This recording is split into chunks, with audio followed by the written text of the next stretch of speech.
काल दिनांक 7/1/2024 रोजी रात्री 11 वाजेच्या सुमारास पोलीस स्टेशनला माहिती मिळाली होती की मूळ डोंगरी शिवारात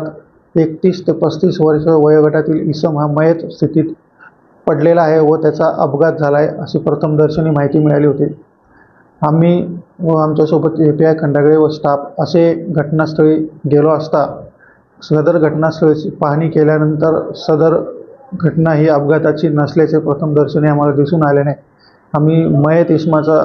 शोध घेतला असता तो सदर मयत इसम हा साकोरा गावातील दीपक रमेश कदम हा असल्याची आम्हाला माहिती मिळाली। त्यानंतर आम्ही तपास केला असता तपासाअंती आम्हाला तपास लागला की मयत याचे मित्र देवाजी दत्तू योगेश बापू पगार व देवाजी बोरसे यांनी सदर इसमाच्या पैशाच्या देवाणघेवाणातून त्याच्या डोक्याला लोखंडी रॉडने मारहाण करून दुखापत करून त्याचा खून केला आहे व सदर मयतास रोडवर आणून अपघाताचा बनाव केला होता। त्याचे पत्नी मनीषा दीपक कदम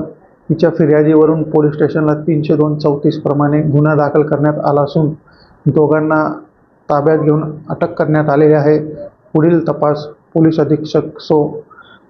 माननीय ॲडिशनल साहेब SDPO साहेब यांच्या मार्गदर्शनाखाली आम्ही स्वतः करीत आहोत।